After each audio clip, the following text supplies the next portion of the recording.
अनोखी आवाज में आप सभी दर्शकों का बहुत बहुत स्वागत है और मैं हूं आपके साथ अनुष्का। भोपाल में जीआईएस की तैयारियां जोरों शोरों से की जा रही हैं। पूरे भोपाल को दुल्हन की तरह सजाया जा रहा है। सरकार ग्लोबल इन्वेस्टर समिट से ज्यादा निवेश आने की उम्मीद जता रही है।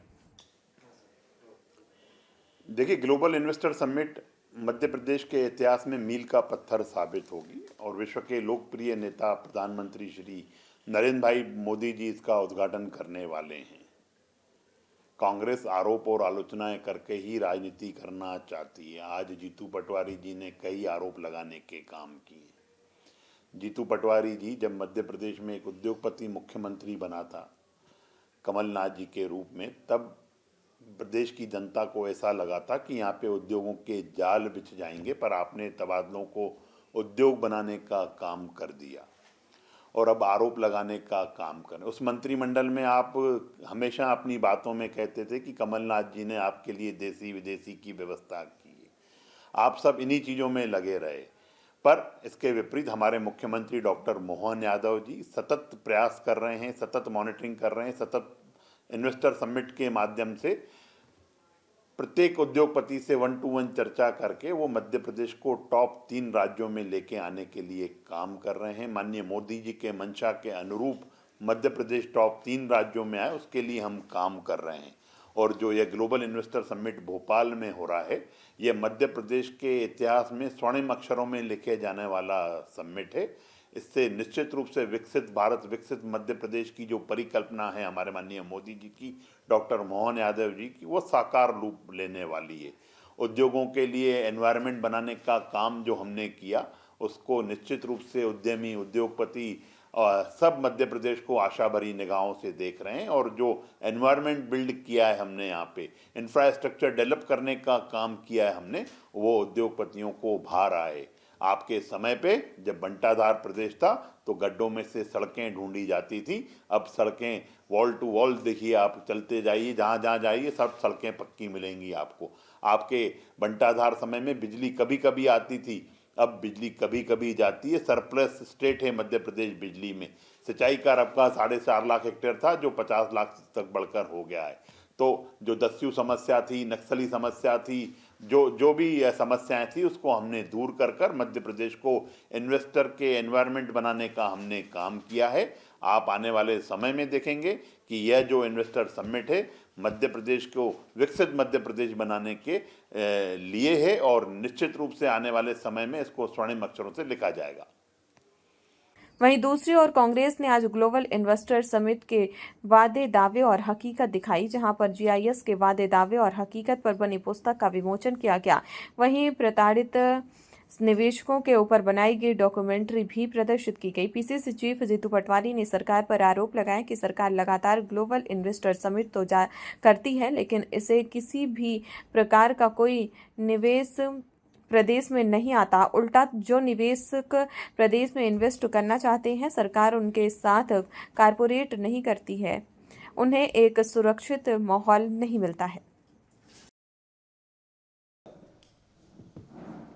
दोनों फिल्म बताने का उद्देश्य नकारात्मक नहीं, प्रदेश की सच्चाई है। और दोनों प्रेजेंटेशन के माध्यम से कांग्रेस पार्टी की सोच है कि सरकार सिर्फ इवेंट पे रहेगी, तो अगली बार जब इन्वेस्टर मीट 9वीं होगी, 9th होगी, तब भी वस्तु स्थिति यही है। मध्य प्रदेश में निवेश की स्थिति 2023 जैसे 7 हो गई, 8वीं अब है। इसमें 32 लाख करोड़ का इससे पहले इन्वेस्टमेंट हुआ है। इसके अलग अलग सरकार ने, मुख्यमंत्री शिवराज जी ने बयान दिए और आप लोगों ने हेडिंग बनाई, मीडिया ने पूरा एक्सपोजर दिया उसका।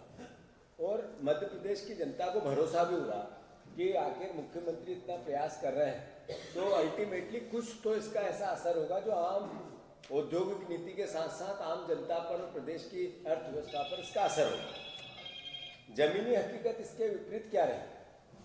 सरकार ने खुद ने माना, ये कोई हमारे आरोप नहीं है, सरकार के उत्तर है विधानसभा के, और जो आरटीआई से मिले हुए उत्तर या भारत सरकार की जो एजेंसियां उसके द्वारा निर्मित आंकड़े ये बताते हैं कि 10% ही जो 32 लाख करोड़ की हमने बात की थी, 10% हम उसमें पास हुए हैं, बाकी हम पास नहीं हो पाए। ये हमारी बात नहीं है, सरकार की बात है। दूसरा, भारत सरकार की एक एजेंसी है, भारत सरकार की एजेंसी है जो फंडिंग भारत सरकार करती है, नरेंद्र मोदी जी करते हैं, एसो में मैच। इसकी इस संस्था ने कहा कि सिर्फ 3% के आसपास निवेश हुआ, 32 लाख करोड़ का 3%, यानी लगभग 3-3.5 लाख करोड़ रुपया ही निवेश हुआ। ये मोदी जी की द्वारा सरकार द्वारा जो घोषित एजेंसी है उसका आंकड़ा। साथियों, मैंने आप सबको एक हम अभी इस तरह का डॉक्यूमेंट देंगे, इस तरह का, उसमें पूरी डिटेलिंग हो रहा है। उसमें 2007 में 1,20,000 करोड़ की बात हुई थी, 14% इसमें उन्होंने अपना कंप्लीट किया, सरकार के अपने, मेरे नहीं। ऐसे ही अलग अलग में आखिरी, जैसा मैंने कहा कि 10% का सरकार का आंकड़ा है। इस तरह का आपको एक अभी हम दे रहे हैं जो हर तरह की अलग अलग इन्वेस्टर मीट के सरकार के दावे और सरकार द्वारा ही कितना कंप्लीशन हुआ, कितना इन्वेस्ट आया, कितना जमीन पर उतरा, उसके आंकड़े।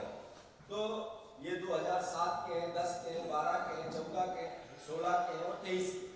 जो 23 में हुई उसमें कहा 15 लाख करोड़ रुपए इन्वेस्ट हुए, उसमें 1,95,000 करोड़ रुपए इन्वेस्ट हुआ। और इसके पीछे रोजगार कितना मिला, तो पिछले साल जो रोजगार कार्यालय का आंकड़ा था वो था 37 लाख रोजगार पंजीयन हुए हैं, और सरकार ने जो इसमें बताया वो हुआ करीब 38,000 हमने रोजगार दिए हैं। मतलब ये दोनों बातें सरकार की के असली चेहरे को बताती है। हम कोई आरोप, कोई प्रत्यारोप, एक सरकार को कोई नकारात्मक, एक विपक्ष की भूमिका नहीं निभाना चाहता। दूसरा, जैसा इस पे भी आपको दिख रहा है, ये मैंने जैसा बताया अलग अलग, आप इसके हम एक प्रतिलिपि भी देंगे, क्योंकि लंबा समय लगेगा, तो मैं छोटे में आप सबको समझाना चाहिए। वेयर हाउसिंग वाले जरा इधर आ जाए, उनको कुर्सी दो भैया, आपसे सीधे भी बात करें। 2023 की इन्वेस्टर समिट जो सबसे लास्ट, 2023 की इन्वेस्टर समिट, उसमें 15 लाख करोड़ रुपए, जैसे मैंने कहा, 29 लाख रोजगार के दावे थे, 29 लाख रोजगार मिले जो हमारे मुख्यमंत्री जी ने कहा है, और इसमें 3800 रोजगार ही मिलता। मैं मानता हूँ कमलनाथ सरकार भी इस बीच में आई थी, सवाल होते हैं पत्रकारों के, कमलनाथ सरकार भी इस बीच में आई थी, पत्रकारों के और सरकार के जवाब में हमने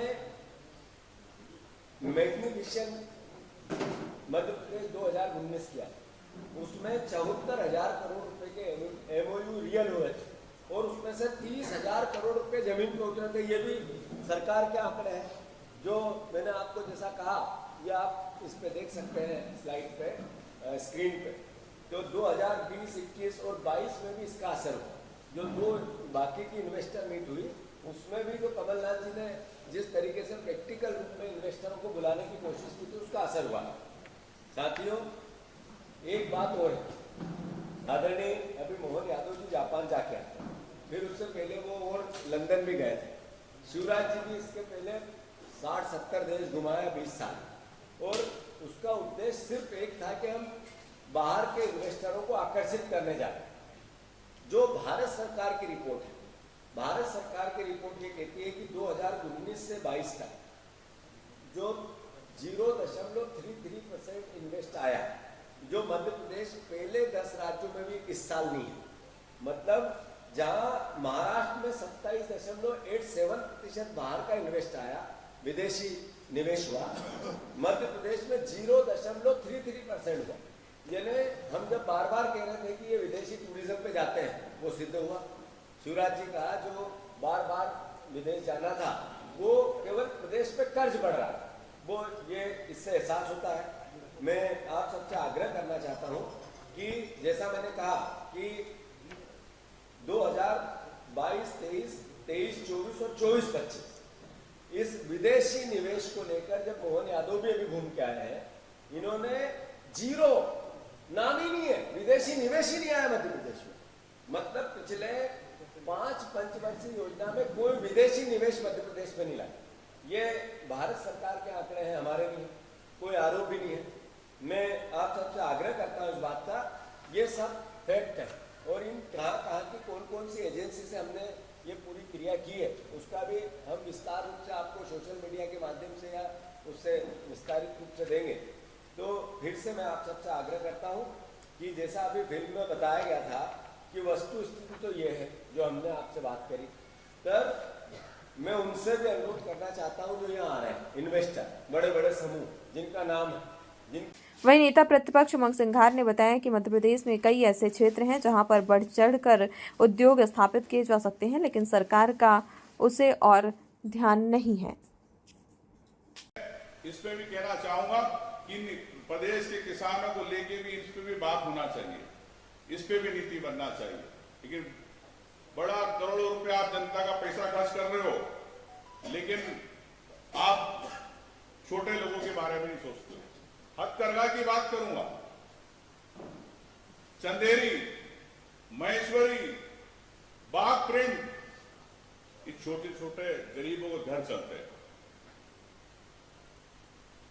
आप इसमें अनुदान देते हो नाम का, कौन सा क्लस्टर खोला बाघ प्रिंट को लेके?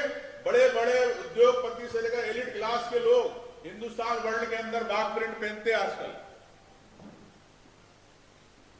मेरी कॉन्स्टिट्यूंसी में आता है बाघ, पूरा विश्व प्रसिद्ध है। कितने क्लस्टर खोल दिया आपने वहां, कितने लोगों को रोजगार दे दिया, बताया सरकार कितने प्रोत्साहन बना। चंदेरी को लेके आपने क्या करा, महेश्वरी को लेके क्या किया आपने, महेश्वर को लेके? आप सिर्फ टूरिस्ट को बुलाते हो, दिखाते हो कि हमारा हथकरघा यहाँ बन रहा है, चंदेरी आइए देखिए। उस गरीब के घर में दिया कैसे चल रहा, वो चंदेरी वाला हाथ में हथकरघा कैसे छापे मार रहा, उसके दर्द की बात नहीं करती भारतीय जनता पार्टी। उस पर भी नीति स्पष्ट होना चाहिए। निश्चित तौर से वन संपदा के अंदर मैं फॉरेस्ट मिनिस्टर भी रहा, और अब मैं किसी उद्योगपति का नाम नहीं लेना चाहता हूं, भाई बड़े है मेरे पास आए, कहा कि हमको वन संपदा, आंवला, बेड़ा, चिरौंजी, इसका सबका कलेक्शन का हमको काम दे दो। मैंने पूछा उनसे कितना होगा, 200 करोड़ 500 करोड़, मैंने सरकार ही कर डाल दिया। वो सरकार लाना चाह रही है उनको। उस समय भी अगर ऐसा होगा तो मैं बताऊंगा कि सरकार क्या सोच रही है। अब ये ग्लोबल मीट के बाद पता चलेगा। तो फिर आए कल वापिस महीने भर बाद, मैंने कहा नहीं यार, तुम ये बताओ कि इन गरीब जो किसान आदिवासी है, जो जंगलों में अन्य समाज के लोग हैं, जो अपना जीवन यापन करते हैं, महुआ बीनते, आंवला, लघु वनोपज जो भी चीजें हैं, उससे उनकी जीविका चलती है, उनको क्या फायदा होगा? तो सर जो उनसे हम लेंगे तो रेट बताओ तुम्हें कितना फायदा हो, उनको कितना होगा।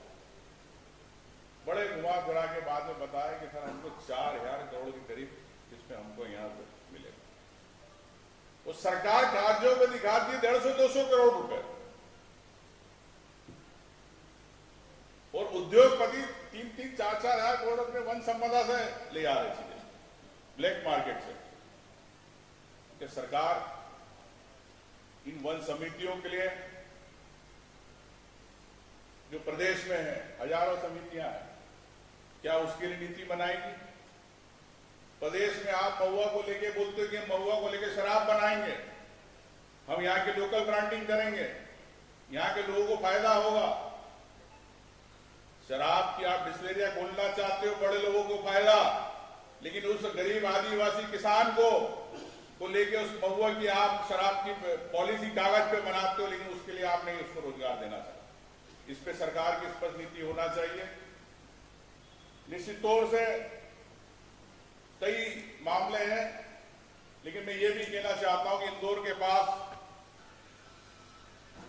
नेशनल पार्क को लेके जब ये डैम बन रहा था, उसको लेकर सुप्रीम कोर्ट में एनवीडीए ने हलफनामा दिया था कि जो जमीन जाएगी उसको लेके हम यहाँ पर नेशनल पार्क बनाएंगे। रिजर्व फॉरेस्ट वहां पे फेंसिंग कही हुई, कोई अतिक्रमण नहीं है, कोई कब्जा नहीं है। 650 किलोमीटर से ज्यादा एरिया ओंकारेश्वर के पास, आपने क्यों नहीं नेशनल पार्क बनाया? क्या आप उद्योग की बात करते हो? जब वहां ताज आ सकता, ओबराय आ सकता, कई होटल्स आ सकते, तो क्यों नहीं आपने नेशनल पार्क बनाया? वन प्राणी शहरों में आ रहे, वन प्राणी रोडों पे आ रहे, उनके लिए आपने नेशनल पार्क क्यों नहीं बनाया? अगर नेशनल पार्क बनता तो आज पर्यटन बढ़ता। आज इंदौर एक फाइनेंशियल कैपिटल माना जाता है मध्य प्रदेश की, क्यों नहीं? ये उद्योग से जुड़ा, उद्योगपति को एनवायरमेंट मिलता अपने परिवार के लिए, पर्यटन के लिए, सब चीजें। तो मैं ये कहना चाहता हूं, ऐसे कई मुद्दे हैं, लिस्ट लंबी है, लेकिन मैं संक्षिप्त में चाहूंगा, अंतिम में यही कहूंगा कि ऐसे कई मामले उदाहरण देना चाहूंगा कि लघु उद्योग के लिए जब कोई उद्योग लगाता है, नए उद्योग, उसको 33 केवीए का कनेक्शन लेना पड़ता है और उसके लिए सरकार 18 लाख रुपए जमा कराती है। जब तक उसका उद्योग चलता है, जब तक उसके 18 लाख रुपए के हिसाब से भरता रहता है, छोटा आदमी 1-1.5 करोड़ रुपए भर देता है। उद्योग 1 साल बाद चालू था, एक दिन में चालू नहीं हो जाता, आप भी जानते। तो छोटा उद्योगी का क्या, आपको जितनी बिजली ले रहा है उतने पैसे लो, लेकिन आप सिर्फ 1.5 करोड़ रुपए अगर 5 करोड़ का उद्योग डाल रहा है, 6 करोड़ का, 3 करोड़ का, आप उससे 18 लाख रुपए लो। ये कैसी नीति, ये कैसा आप उद्योग के लिए आप एनवायरमेंट तय करेंगे? तो मैं यही कहना चाहता हूं साथियों कि इन्वेस्टर मीटें तो कहीं होती रहती है, अच्छी बात है, हम स्वागत करते हैं सब बातों का, लेकिन मैं अंत में यही कहूंगा कि उद्योग आए, हम स्वागत करते हैं, लेकिन सरकार, भारतीय जनता पार्टी की सरकार की नीयत साफ होना चाहिए और एक एनवायरमेंट बने उद्योग के लिए, उद्योगपतियों के लिए, उनके परिवार के लिए, सबके लिए। तो हमारे यहाँ पे युवाओं को भी नौकरी मिलेगी और निश्चित तौर से मध्य प्रदेश आत्मनिर्भर होगा, लेकिन इस पर चिंतन करना हम सबको मिलकर करना पड़ेगा। धन्यवाद। इस खबर में फिलहाल इतना ही। अन्य खबरों के लिए देखते रहिए अनोखी आवाज।